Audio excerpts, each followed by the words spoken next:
Did you say something? No. You did. No, I distinctly heard you go, Oh, yeah. Well, that was after you went, Oh, did I? Uh-huh. Well, there you did it again. Tim, did you see this article? Your government is spending $2 billion on a space program that cannot possibly be successful. Uncle Martin, I have in front of me, right here, my friendly bank statement. And over here, I have my enemy checkbook. Now, somewhere between the two, a penny is lost. And the bank wants me to find it. Yes. Abraham Lincoln, lost in a miasma of devious mathematics. And you talk to me about $2 billion? Please, Uncle Martin, can we keep it quiet? And no more. $2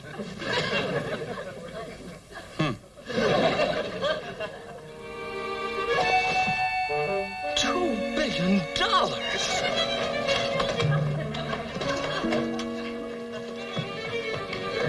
Y minus Z over pi r 19 squared. Uncle Martin, Uncle Martin. XY minus 2 over pi r 19 squared. What? What does it mean? Uncle Martin, please wake up. Abraham Lincoln. I knew him well. He was never devious. Miasma of mathematics? Uncle Martin! Uncle Martin! Uncle Martin. Uncle Martin, now look. What does that mean? XY minus 2? Uncle Martin, $2 billion. Now, if you know something that the government doesn't... Is that what you woke me up for? Uncle Martin! Uncle Martin, please, there must be a way. There is.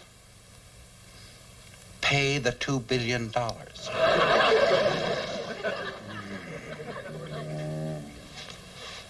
Narrow-fiddled. He snores. Pay the $2 billion.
And so, Mr. O'Hara and readers of The Sun, while I am merely a lay observer breathlessly watching our race in space, it does occur to me that perhaps in our anxieties we are overlooking xy minus 2 over pi r 19 squared. To not turn over every rock is to negate the noble achievements of our magnificent astronauts. We might as well regress to sending monkeys into orbit. A concerned reader.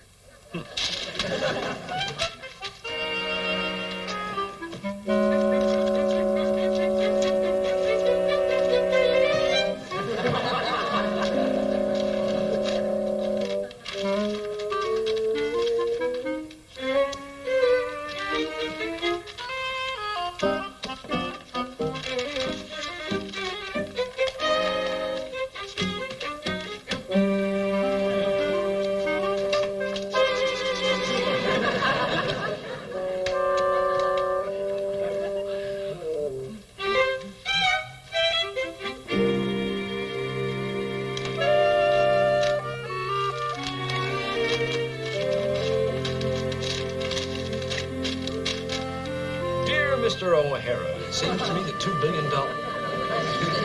Mr. Burns! Mr. Burns! Monkeys in orbit. Monkeys in orbit. $2 billion is a vast sum when viewed in its everyday common man taxpayer perspective. Tim, have you gone out of your mind? Well, I think it's rather well written. One of my better articles. Do not overlook xy minus 2 over pi r. You are out of your mind. Well, Mr. Burns compared me to Steinbeck. Steinbeck? Sam Steinbeck. He was a hot reporter Mr. Burns knew in the old days. Why did Mr. Burns let you lie about receiving this anonymous letter? Well, no, it was not a lie. It happened to be in the incoming mailbox, and I took the letter out, and I opened it, and I read it. You wrote a phony letter. Then you scuffed it with your shoe to make it look mailed. Then you wrote this big story using the letters XY minus 2 over. How'd you know about the shoe? I'm the Martian. I read the minds. I do not do what you do, which is pussyfooting around while innocent people sleep, kidnapping their mumblings. Oh, now, wait a sec. I can't just stand around and watch the government blow $2 billion. Tim, I told you to let them pay the $2 billion. Oh, that doesn't make sense. Tim, the great technological transitions which our country has achieved have come through honest effort and brave industry and not the naive intrusions of semi-informed newspaper reporters. Well, all right, maybe I'm semi-informed, but a little bit of help. Tim, the individual must find his way. The same holds true for a nation. When Ben Franklin was playing around with electricity, would you have wanted me to help him? And why didn't I help Alex Hamilton? He was working on it before Benny. And Isaac Newton under the tree. Would you have wanted me to yell, "Watch out"? Wasn't it better to let the apple hit him on the head and let him figure out the whole thing for himself? They're coming. Who's coming? Bye. Uncle Martin, who's coming? Answer the door before they shoot off the lock. But Uncle Martin, what did I write? I mean, what is XY minus 2 over pi r? Nothing. It's gibberish. A half-truth. Instant math. I was reconciling your checkbook in my sleep. You'll find the missing penny on the 4th line in the 3rd column of your statement. Answer the door. You're making it worse. Just 1 second. Uncle Martin, what do they want? You. Ooh, why? Russians are in season.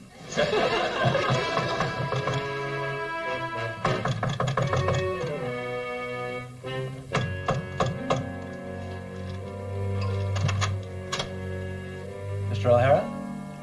Mr. Tim O'Hara? Oh, yeah.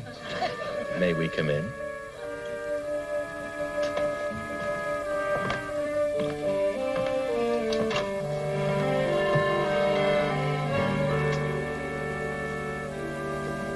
Uncle Martin. Who? Thank,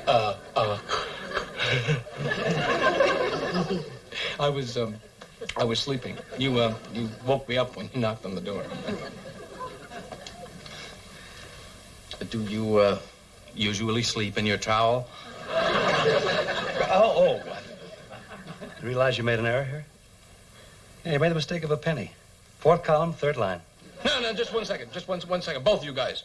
I want to see your badges. Who said we were cops? Mr. O'Hara, we know you're eccentric, writing letters to yourself, creating false hysteria. Letters? Yes. This letter was written on your desk stationery. It has only your fingerprints on it. It was written on your typewriter. And the smudge on the envelope was made on the sole of this shoe.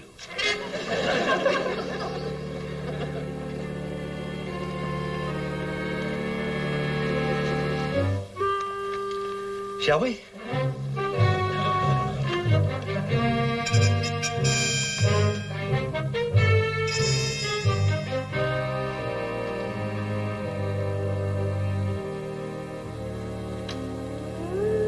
We're sorry we had to disturb you, Mr. O'Hara, but your article disturbed us.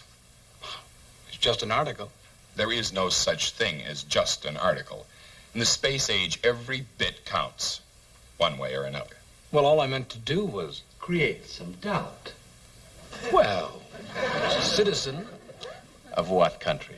Oh, come on. Oh, you've got to be kidding. You must have checked me out. We have checked you out thoroughly. Oh, well, then you know. That you have been at the local airbase files many times. That you have a Washington teleticker in your newspaper office. That you have access to confidential materials. That you have written an anonymous letter triggering an hysterical article questioning our current project in space. Well, I'm a newspaper man. I was trying to help. With what qualifications? Why didn't you let us just stumble around in our own way? $2 billion is a lot of money. Especially to someone who can't account for a penny in his checkbook. All right. It was a mistake. I mean, the article.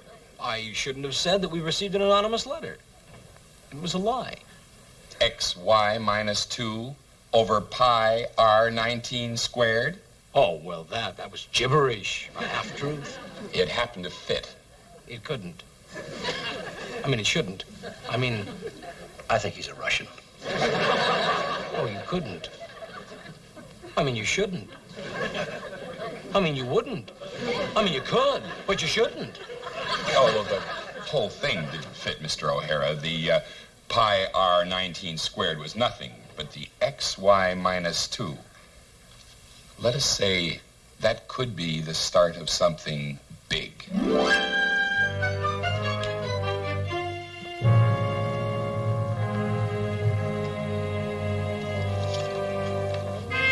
What's that? A friend of ours. That's a lie detector. You don't have to do it. But we do want to send you home tonight. You really think I'm a spy? Honestly, no. We have checked on you, as much as we could in the brief time available to us. However, some questions were not immediately answerable. Now, with the help of this machine, we hope to expedite your case, and with any luck at all, close it in a very short time. Now, you understand this is voluntary on your part, and you're within your rights to refuse. Oh, no, I volunteer. I'm not a spy. I have nothing to hide. Good. Now, as I told you, we checked into your background briefly, and we have the basic essentials. Now, let's start, for instance, with your name. Timothy O'Hara. Your address? 1436 Green Hill Road. Now, tell us about this man who lives with you, Mr. Martin.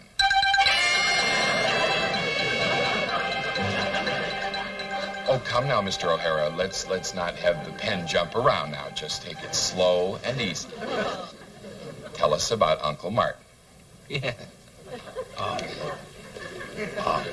Well, my mother's sister. Speak up. My mother's sister I was born, I had an uncle. So, well, a guy named Tony. The records were lost in the Great Fire.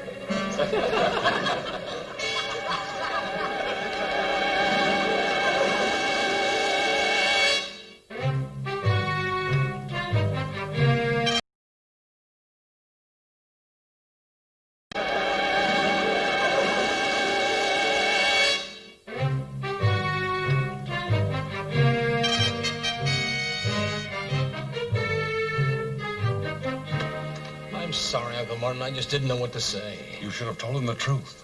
Who could believe that family tree you concocted? The truth. I've told you to always tell the truth. It's the world's best lie. Uncle Martin, how can I just tell them that you're a Martian? Well, don't you see? They wouldn't have believed you.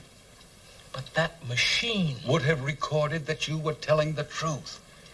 You would have confused them completely.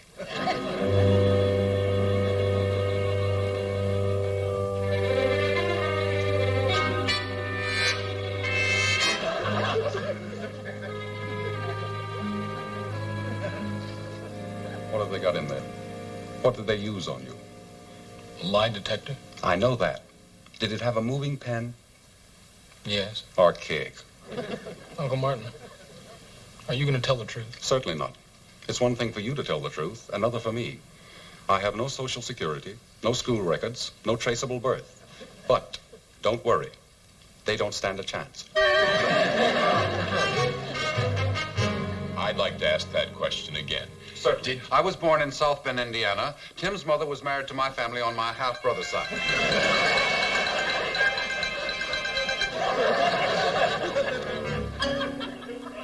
Let's talk about your occupations. You must have worked. A shoe salesman, a short-order cook, a garage mechanic, a beachcomber. Then I decided to become a novelist. So I took a banana boat to the South Sea Islands.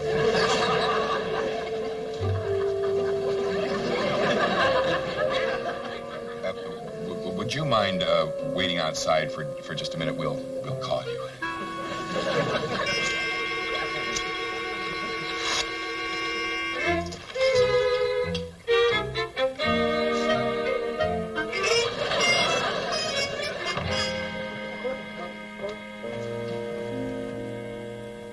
Well, what happened? One down. What's next? I don't know. Oh, no. Not that. What? What are they going to do? Hypnotism. I taught it to Cooey. And I was with Count Mesmer when he invented it.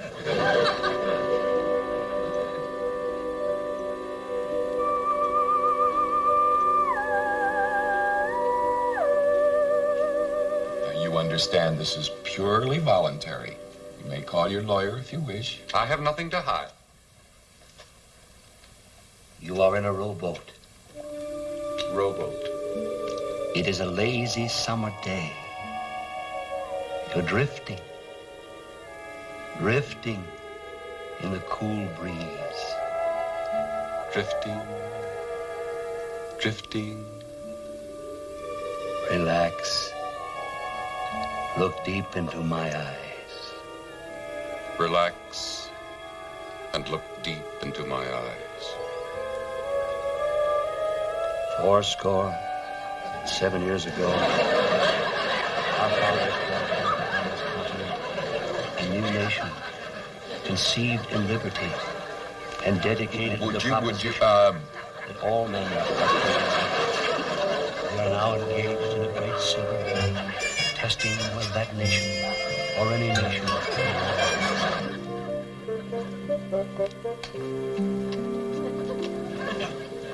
Two down. Can we go now? Brainwashing. What? Brainwashing. That's next. Can you beat it? If it wasn't in poor taste, I could phone it in.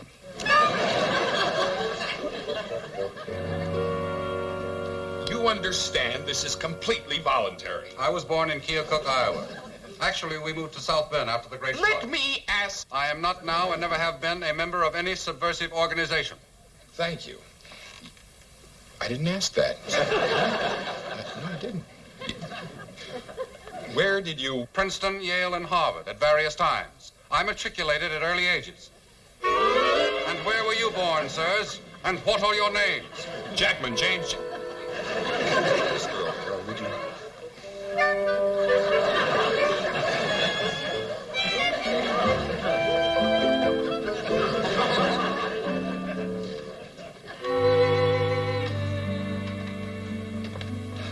How fine. Now can we go home? I don't know. You know, what I do is not easy, especially in...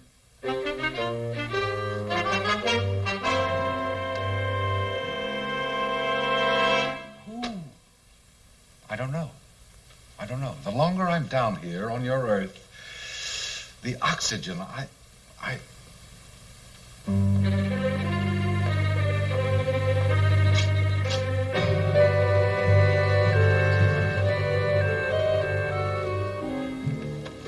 Don't worry, Uncle Martin. You'll beat him.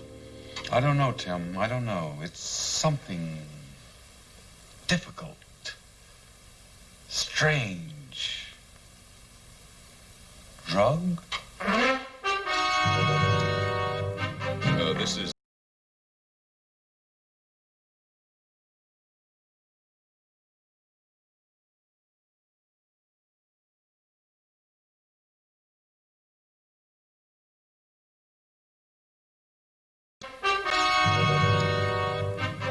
This is Dr. Weisbord, one of our nation's leading psychiatrists. We were very fortunate to be able to secure his services, especially on such short notice.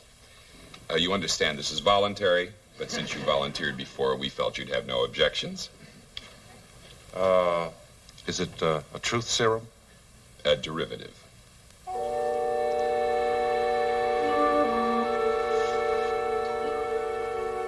Now you will tell the truth. Exactly as I told George. Who? Washington. Never tell a lie. I taught him. Where were you born? Mars. Where? I'm a Martian. Well, let's start at the beginning. I was born in a sleepy little celestial orbit. As a child, my father, who was a Glynx salesman with territories on Venus, Jupiter, and other surrounding asteroids, used to take me on long weekend trips to Phobos, which is the nearer of our two moons. Oh, what fun. Just Dad and I, shooting through the silent red nights, cutting through the canals with the spray, making gigantic pink rainbows, listening to Dad's funny stories. He used to tell the one about the poor Venusian who put a down payment on a summer asteroid, but it only circled every 2 light years.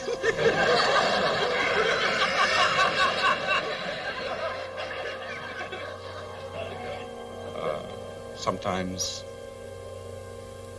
I get so lonely because I can't get home again.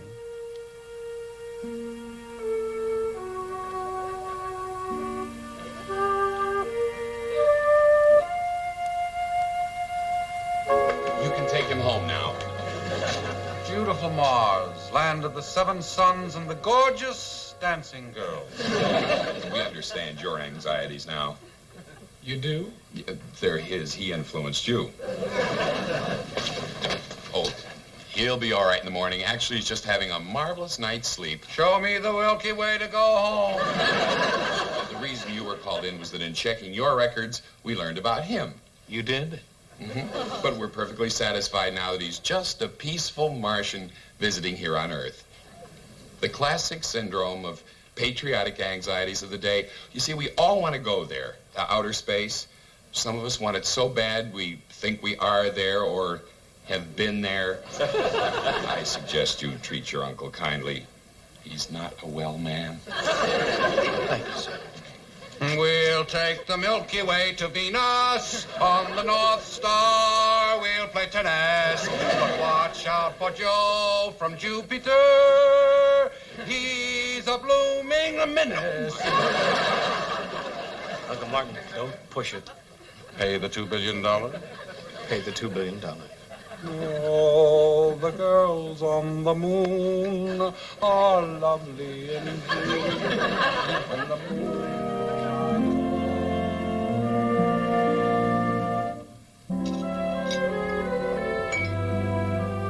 Uncle Martin, would you like...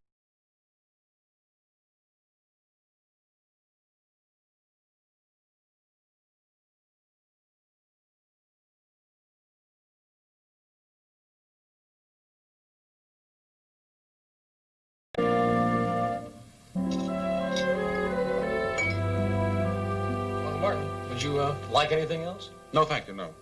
I'm fascinated with your government space program, Tim.